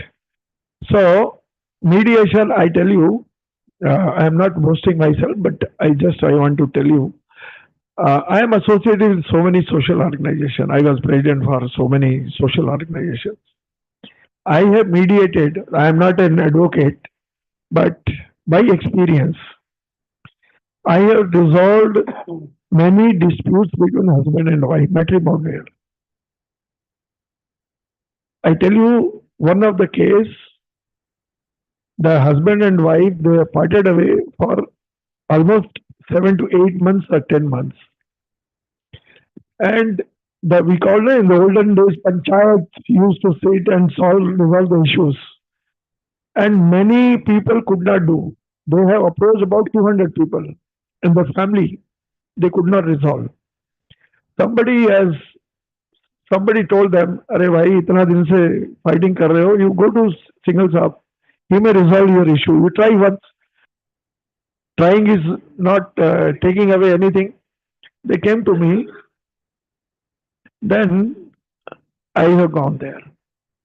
I have settled the issue. It took about 3 days, only 3 days. But I have spent my 3 days almost with the girl, 20 hours non-stop. I have sat with her. And 10 hours with the boy. Continuously talking and convincing them. Only convincing them what is the matter between you. That matter is nothing. Egoism. Egoistic. He wants to be boss. I want to be boss. Arey, what is this going on? Husband and wife relation is not egoism. There is no place. So they have agreed. They are living a very good life. Almost, I can say, about 10 matrimonial issues I have resolved. And when they said, take one or two more people with you, along with you, to settle the issue, I said, no need. Because if I say something, my friend will say something, the problem will not be solved. And single-handedly, I have resolved about 10 issues of matrimonial here.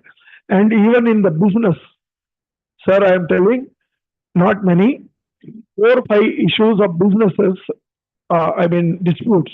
That also by sitting along with them and convincing both of them, you forego something you forego, something you forego, get it resolved. And they agreed. In mediation, the problem was solved. If they would have gone to court, their businesses would have been affected and do not know when the result will come. So better go for mediation. Only the disputes between the government and an individual or corporate or any organization or any business, you cannot resolve. You have to go to the court. But otherwise, individually, if any problem is there, try to resolve with mediation. Thank you. Sir, no, you will be surprised to know that government is seriously looking at mediation. Because there was a circular, July 2023, I think. The circular was issued by the government because I'll just come to you in a minute. See, there has been a general disappointment with the way arbitrations have gone against the government. Most of the public sector enterprises have been at the receiving end of awards that have decided against their field. Okay, against them. So the government suddenly decided that, okay, let's not go for arbitration, let's go for mediation. So any dispute above 10 crores, don't go for arbitration. Go for mediation or go to the court.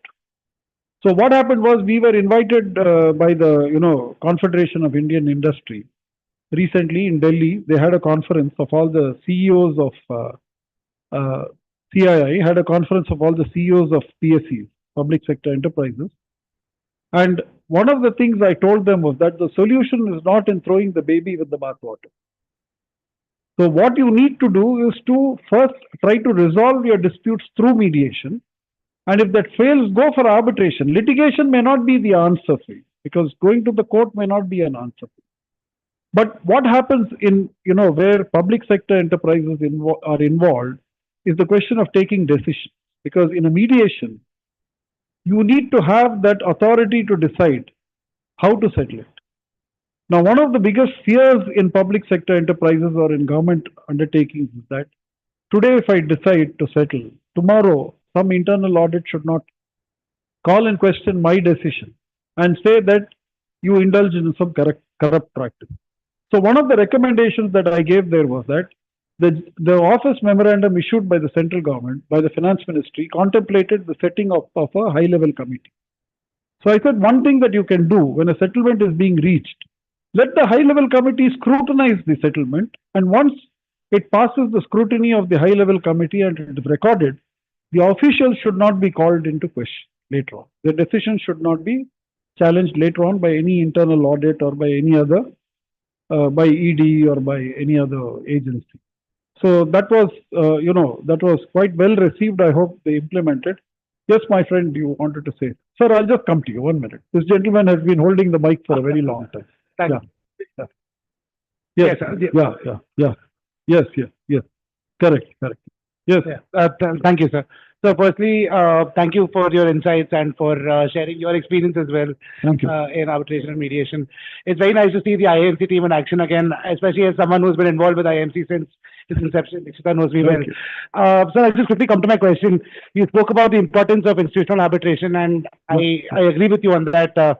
In fact, as a practitioner myself, I always insist that my clients consider institutional arbitration. I have my colleague here, she would vouch for the same. Having said that, sir, I also occasionally represent my clients in other high courts, where I noticed, like, for example, the Karnataka High Court or even the High Court of Madras for that matter, therefore most Section 11 applications are and appoint institutions as opposed to ad hoc individual arbitrators. Why do you think why do you think it is that we do not see this trend in AP and Telangana just yet? Or do you think, is there any reason, or is it just because of the prominence of independent arbitrators here, or is it something else? No, see, this is something that I'm also trying to figure out because I joined the IAMC in January. And one of the things I noticed, and this has been the experience from the beginning also, because see, I conducted one of the first mediation training programs here in the city civil court in 2012. But subsequently, while mediation has grown very rapidly in states like Karnataka and Tamil Nadu, in Delhi, in Bombay, Bombay also it's not so much, but you find it in Kerala, it has grown substantially. But in Telangana, for some reason, Telangana and AP, it has not developed to that extent. Now, after coming here, I realized that one of the challenges here is that the awareness is still not there. So there is still no awareness among lawyers, among other stakeholders, that these options are there for you to take recourse to. There is still a belief in the traditional litigation system. So people are still invested in that. So, but what I have realized is that as the awareness is growing, people are coming to know about the advantages of this, and that change is happening now. Because a lot of lawyers are approaching us and saying that, please get my dispute mediated. Okay, my client's dispute mediated. So the change is happening. And we are sincerely hoping that IAMC would be able to bring about the transformation that Telangana today really requires. And we have all of you to support us, and I'm sure that we'll be able to carry this message forward and make it a culture here. Okay? The culture of dispute resolution, because basically Telangana people are very peace loving. Okay? And what I find is, my experience here after coming to Hyderabad, I have been coming and going to Hyderabad, but living here is different. Okay? And I have found how, amiable the people are and how friendly they are. And I can't imagine that in this state people can think of fighting. So most probably it is because of the lack of awareness. So that is the awareness that we are trying to create. Now, for example, one of the universities reached out to us. So they have a business school. Okay, they have where they teach business administration. And they said many of the parents are all having these big family businesses, multi-crore businesses, and they have a lot of challenges. They don't know how to resolve the disputes. They're forced to go to the court, or they're forced to go for arbitration. So they said that they are not aware of this. So they have approached us saying, can you talk to these people? So we will ask them to come for a meeting in the IMC itself. And can you explain to them how this process works and what are the advantages, so that they recognize the efficacy of this process and they adopt it in their business. So we are working at different levels. Okay, we are trying to create the awareness at different levels, starting from universities, from law school, to organizations like FTCCI. So that is where I said I salute the visionary leadership of FTCCI, because they see the advantage of that. And you have heard what Dr. Suresh Kumar said now, right? So there is no substitute for collaborative dispute resolution. So the only challenge is having good trained mediators who are able to guide the process in a proper way, so that parties are able to reach resolutions that are acceptable to them, that they want. Okay. So how do you design a resolution that works for both parties, and that is to the advantage of both parties? Now that is what we are trying to do here. Okay. And it's a long process. It is going to take time, but we have started it. And we hope to, with the support of organizations like FTCCI and the universities that are working with us, the chambers of commerce, the other groups, the industrial, bodies. We are trying to work with everybody. We are trying to work with the government. The government is supporting us in a big way, right? So we are trying our best. We are trying to give the best services. We are trying to upgrade our services. We have done a lot of work in trying to upgrade our infrastructure. We are trying to bring in technology into this, integrate technology in this, so that people have a kind of a seamless experience when they come for dispute resolution. And as Sir pointed out, one of the things that we are focusing on also is dispute preemption. So more than dispute resolution, you have to focus on dispute preemption. Prevention is better than cure. That's what I said earlier. So yeah, that's it. Sir, here wanted to say. Can you please pass the mic? So my name is Deepak Bisani. Yes. And I'm a business coach. Okay. Now, few things which we are talking about. Yeah. What I have understood, I might be wrong, so you have to correct me because I don't come from the background of law and all that stuff. The first thing which you said is any contract which does not have this already imbibed or inculcated, they cannot come and approach you. Is it right? No, they can. See, what I said was they can come. Like supposing you have a contract and you have a dispute with your counterparty under the contract, you can always approach us. And we will reach out to that party, explain to that party the advantages of engaging with us, invite them, and if they accept the invitation, we can do it. And if they are not willing to come and they we cannot compel them. We cannot compel. So that's what. So means from now on, whatever I do, or the business that I do, I have to approach you saying that kindly build this inside the contract with the 4 clauses were there. Depending on what is suiting me, I will take it. Correct. And based on that, if the other party is able to sign it, then we enter into the entire thing. Absolutely. Correct? Yes. 2. When you speak so much about lack of awareness, can it be that you have some testimonials on your website where a lot of issues have been resolved? Okay. Today is the world of reviews. Yeah. So if you have some reviews and if you can put it, make some noise in the newspaper, like if some rape case is put on the thing. All bad news are coming because of the, like what, with due respect to you being a lawyer, you said it took 10 years and 20 years and 50 years. We'll forget all that. But what is good about what you have done or what mediation has done, if that can make noise in the paper, so not necessarily a 30 crore or 10 crore, even a 50 lakh person can approach you now. Correct. So awareness can be made. So now when you say you are inculcated infrastructure, technology and all that, why aren't you using technology to make noise? It can be digital marketing, I can say. I'm using the wrong word. But if it has to be marketed, then please market it. Because 30 lakh ka aadmi bhi ko uska fayda hota hai, and he does not have to hang behind the so-called lawyers who just drag. Okay? I think you should make noise. What's the point in having such a big infrastructure and a common man like me does not know that such thing exists? So I think you can have a budget, make some noise, put some advertisements saying that this thing.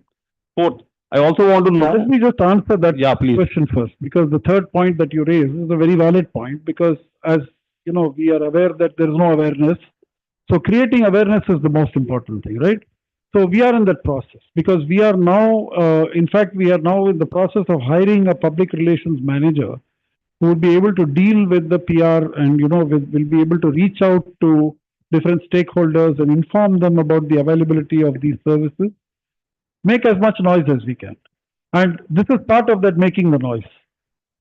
Me standing here and making all this noise is part of the making the noise. But sir, this is only, sir, to be very honest, okay? What is the population of this country and the number of people who are doing businesses? You're not reaching there. You're reaching to the crowd of FTCCI who are registered. I happen to see, and my wife, she got the mail. She's the company secretary. She's an insolvency professional. She happened to see, and I said, okay, main jata hai na. Okay. Now, this is not known to my wife itself. Correct. Who is an insolvency professional. Correct, sir. You got my point. You're right. So means, yeah. Even in a white-collar people are not aware of this. How will a common businessman know about it?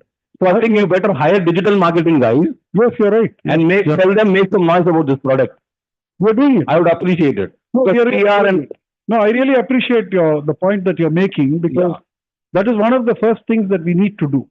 See, one of the, the legal profession, my friend will vouch for it. The legal profession has been, more or less designed on the lines of the British system here. Correct. So one of the things that is prohibited is publicity. Correct. Publicizing your services. Okay. Correct. Now that has been very detrimental to us, because in the US it doesn't work that way. US lawyers can go on TV and advertise their services. Big hoardings they can put up saying, I will get you so much if you come to me. Okay. And they also fix their fees based on the outcomes. Correct. Okay, and that is not allowed in India, because we follow the British system, and that's called a champerty. So you cannot link your legal fees to the outcome of a case. So that has been something, because what happens, most of the people who get involved in these institutions are, again, we have a board of trustees who is comprised of 2 former Supreme Court judges. So in this you don't have, no? Now we don't have. See, we are coming out of that now. So we have started making the noise. Okay. So for some time we were trying to be very. Do you have a social media page or a Facebook page? We have LinkedIn page. We have. LinkedIn छोड़ो sir, हमारा common आदमी Facebook देखता है. We have common आदमी Facebook देखता है sir, Instagram देखता है. Yeah, हम वो देखता है. We are also on Instagram, right? We are on Instagram. So make some noise, sir. Yeah, we are making. Okay, I will see to it more than at least 1,000 business houses will join with you if you make some noise in Instagram. Yeah. That will be from my side. Thank you. So that your hall does not remain empty. It Sir, will be always full. let me say this here, okay? We are hereby appointing each one of you as an ambassador. Congrats. Take the message. Okay, take the message. You can reach 1,000 people. Each one of you, if you reach 1,000 people, just multiply it and see. That's how that we used to have this network marketing, right? Yeah. Sir, here one question. Sir, so there is, I'll tell you, one sec. See, there is something called intrinsic motivation.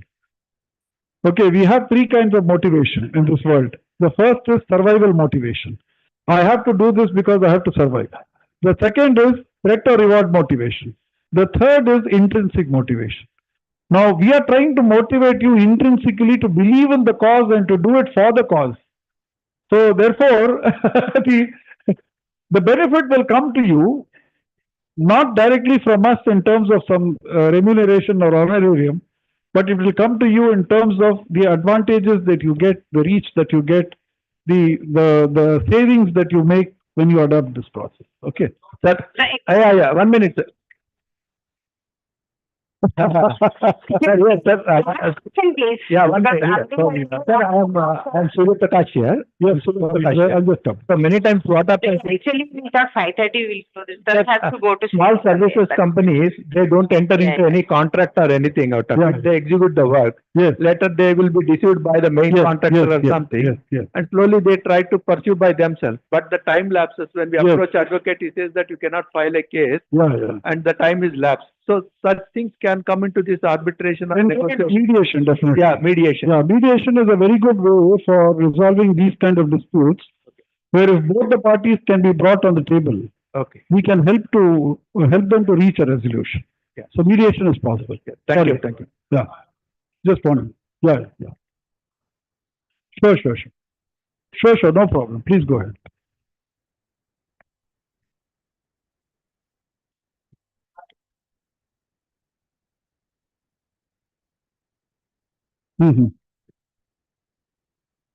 Okay.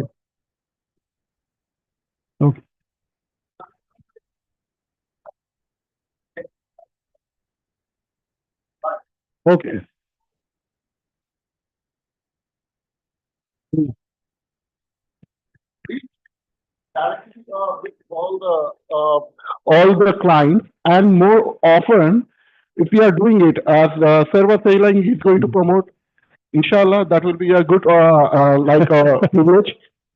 So, and in India, we can't do, as you said, like we have certain criteria. Yeah. Now, I am being studying as the channel media coming from a media from UAE.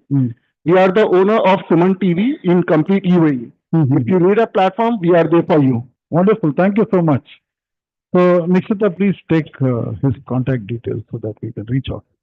So, sir, he is willing to do it pro bono for us. Thank you so much. But Jawad and also our specialist said, first you go for mediation, then afterwards arbitration. With those two things, where you go for it? That's all. And because both parties agree, both parties come to have very and mediate the case, go to arbitration. Mediation is the best. So, thank you very much for your patience and for listening.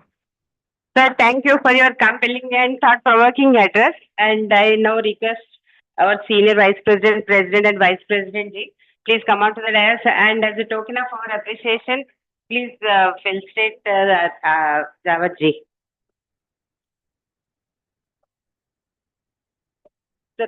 Yeah, please. Nikshita ji, please join. Yeah.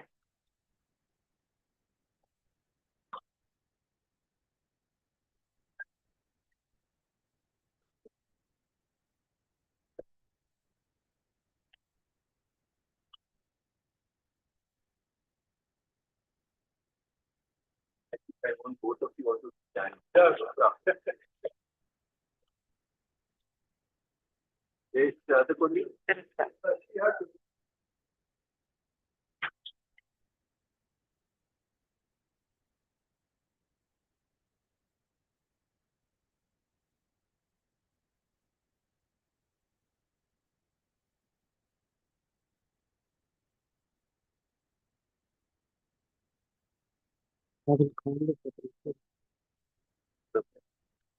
Yeah. Yeah. Before my vice president gives a vote of thanks, come.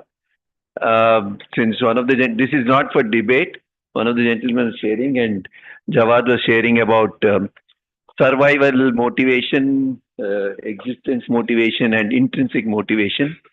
I request all of you to go beyond motivation. Motivation is external, short-lived. Go inside, become IT, then it should be inspiration, not motivation. When it becomes inspiration, you get inner transformation to serve the nation and the society. And we are looking for that type of ambassadors, if I'm right. Thank you.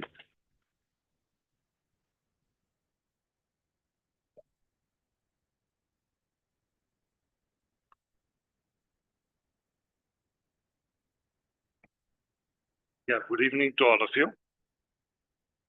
Respected Chief Guest and Keynote Speaker, Sri A.J. Jawatji, esteemed dignitaries on and off the dais. Good evening, ladies and gentlemen. It's my honor and privilege to propose a vote of thanks on behalf of the Federation of Telangana Chamber of Commerce and Industry for today's insightful and enriching workshop on navigating business conflict with ADR, cutting cost, not price. Well, in the business that I'm into stock market. I'm a member of the state. If I have to open any trading or demat account of a client, I am compulsorily required to take the client's nomination. And if I do not take a client's nomination, the client will have to say that I do not want to nominate, or otherwise it is mandatory that he has to. I put this point across so that in any contract, you must have a provision for mediation, arbitration, and resolution. If these clauses are there, I'm sure there will be a lot of cases which will be referred to mediation, arbitration, and for resolution, or otherwise all the cases go to the court and they are languishing in the court. So I think the way the regulatory authority said we had made it mandatory for us that we have to take an action.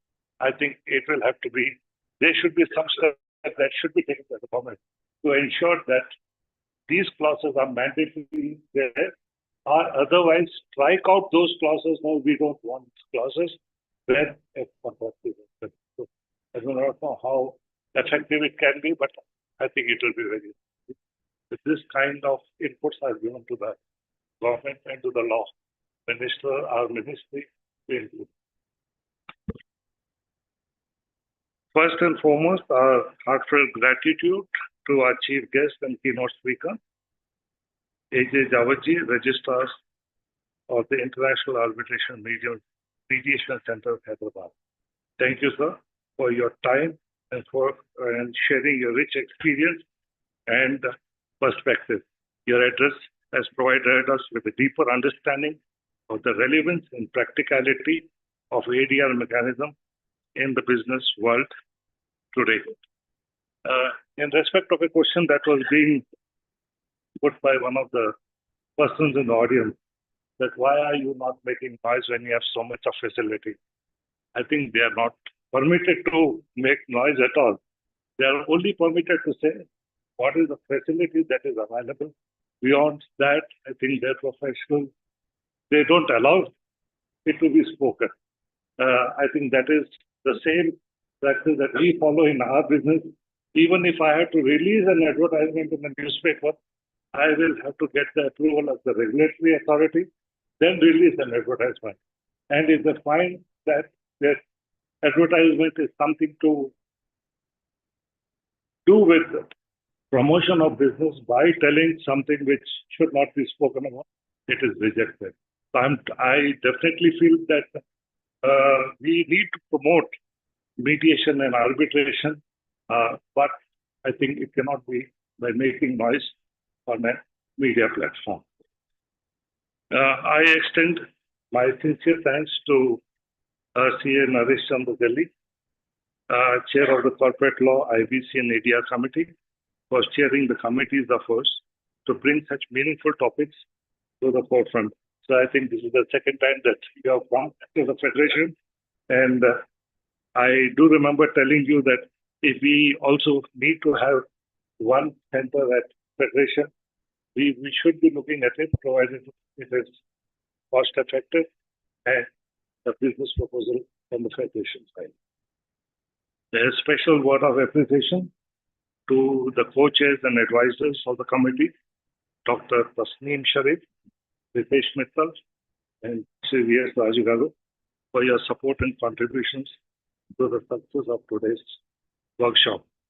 To the members of the managing committee, past presidents, special invitees, and all our valued participants, thank you for your presence, engagement, and the thoughtful conversations you have brought into this space. Our appreciation also goes to the FTCCI Secretariat for the behind-the-scenes effort in ensuring today's event runs smoothly. Yes, a special thanks to Veena Madam for ensuring that this program has gone successfully. As we wrap up, let us take the learning from this workshop back to our respective professional space and explore how ADR can truly become an integral part of our business dispute resolution. For those of the people in the audience over here who have more questions and would like to interact, Mr. Javed is over here. You can talk to him one-to-one to resolve your issues and get better clarity on the subject matter. Thank you once again, wishing you all a very pleasant.